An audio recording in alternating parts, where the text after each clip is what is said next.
नमस्कार, मी रुपाली रूपम रेसिपीजमध्ये तुमचं मनापासून खूप खूप स्वागत करते। आज आपण 30 ते 35 लोकांसाठी गाजरचा हलवा बनवणार आहोत। त्यासाठी इथे आपण 6 किलो गाजर घेतलेले आहेत। गाजर आपल्याला स्वच्छ धुवून घ्यायचे आहेत आणि अशा प्रकारे त्याच्या सर्व साली आपल्याला काढून घ्यायचे आहेत। अगदी परफेक्ट प्रमाण मी तुम्हाला ह्या गाजर हलव्याचं सांगणार आहे। अगदी कोणीही झटपट बनवू शकेल अशी अगदी सोपी रेसिपी मी तुम्हाला ह्या व्हिडिओमध्ये दाखवणार आहे। तर अशा प्रकारे आपण सर्व गाजरांच्या साली काढून घेतलेल्या आहेत। आता हे गाजर आपल्याला छान खिसून घ्यायचे आहेत। 30 ते 35 लोकांसाठी आपण इथे 6 किलो गाजर घेतलेले आहेत।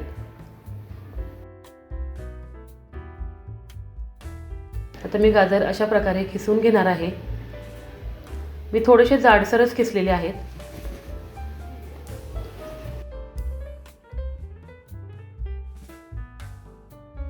अशा प्रकारे आपले गाजर सर्व खिसून झालेले आहेत।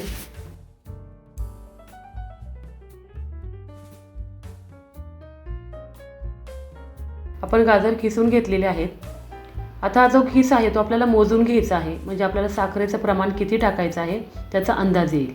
तर हा गाजराचा खिस आपण मोजून घेतलेला आहे। साली वगैरे काढून हा गाजराचा खिस 4.5 किलो तयार झालेला आहे।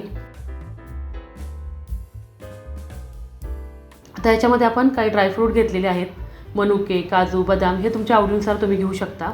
आणि 100 ग्रॅम मी डिंक घेतलेला आहे आणि 100 ग्रॅम आपण सर्व मनुके, काजू, बदाम घेतलेले आहेत। आता एक मोठी मी कढई घेतलेली आहे। आपल्याला हा गाजराचा हलवा जास्त प्रमाणात बनवायचा आहे, म्हणून माझ्याकडे जी मोठी कढई आहे ती मी घेतलेली आहे। त्याच्यामध्ये आपण साजूक तूप टाकायचं आहे। अर्धा किलो मी साजूक तूप याच्यामध्ये टाकलेलं आहे। आता साजूक तूप आहे ते छान गरम झाल्यानंतर त्याच्यामध्ये आपण जे ड्रायफ्रूट घेतलेले आहेत ते छान तळून घ्यायचे आहेत। खूप लाल करायचे नाही आहेत, मीडियमच तळून घ्यायचे आहेत।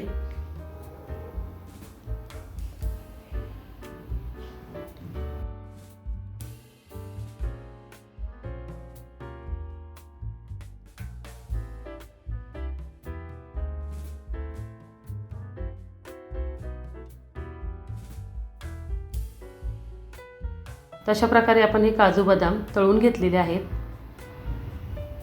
एवढे लालसर मी ठेवलेले आहेत। आता काढून घेऊयात। आता याच्यामध्येच मनुके तळून घेऊयात।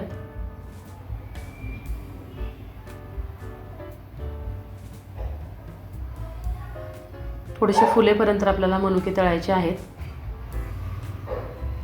मनुके आपले तळून झालेले आहेत, काढून घेऊयात। आता ह्याच तुपामध्ये आपण डिंक तळून घ्यायचा आहे। डिंक तळताना काळजी घ्यायची आहे, थोडा थोडाच टाकून डिंक आपल्याला तळायचा असतो।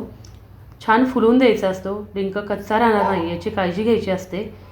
जर डिंक कच्चा राहिला तर गाजर हलवा खाताना दातामध्ये येऊ शकतो किंवा दातामध्ये चिटकू शकतो, म्हणून अगदी फुलेपर्यंत आपल्याला डिंक हा तळून घ्यायचा असतो। तर अशा प्रकारे सर्व डिंक आपण तळून घ्यायचं आहे।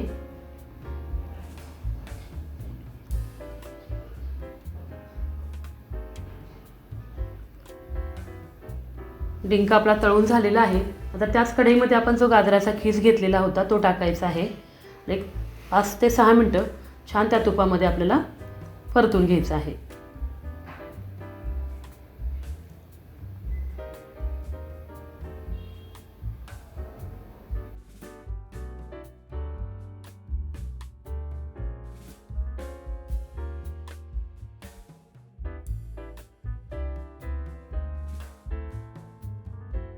आता याच्यामध्ये 1.5 लिटर आपल्याला दूध टाकायचं आहे। दूध टाकून एकदा व्यवस्थित आपल्याला हा गाजराचा खीस हलवून घ्यायचा आहे।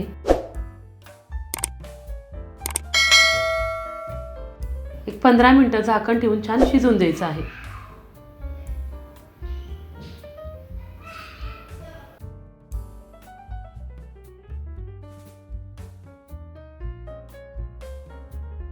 अगदी मऊ होईपर्यंत गाजराचा खीस शिजवून घ्यायचा आहे।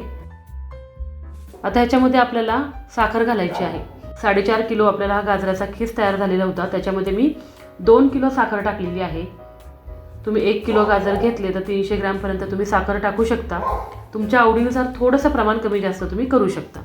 आता साखर घालून परत एकदा सर्व छान व्यवस्थित हलवून घ्यायचं आहे।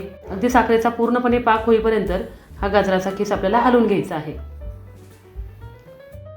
पूर्ण पाणी त्याच्यामधलं आटेपर्यंत गाजराचा किस आपल्याला हलवायचा आहे. आता ह्याच्यामध्ये आपण 250 ग्रॅम खवा घेतलेला आहे, तो टाकायचा आहे.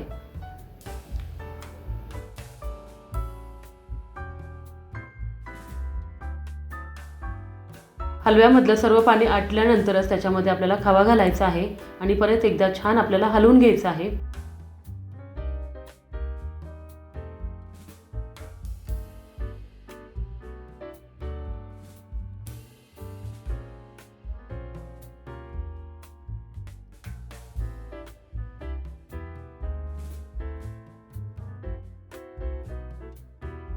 आता ह्याच्यामध्ये आपल्याला थोडीशी वेलची पूड, जायफळ टाकायचं आहे.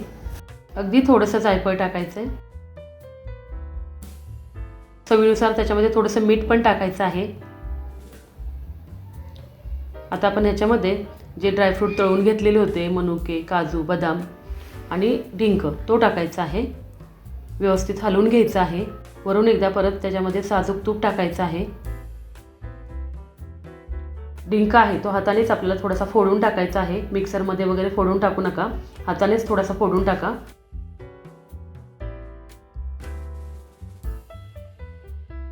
तर अशा प्रकारे आपला हा गाजर हलवा तयार झालेला आहे. अगदी रसरशीत आणि छान असा आपला हा गाजर हलवा तयार झालेला आहे. तर आजचा व्हिडिओ तुम्हाला कसा वाटला मला कमेंट करून नक्की कळवा. व्हिडिओ आवडल्यास लाईक करा, शेअर करा आणि नवीन असाल तर सबस्क्राईब करून शेजारील बेल आयकॉन दाबायला विसरू नका. चला मग भेटूया असे छान छान व्हिडिओ घेऊन.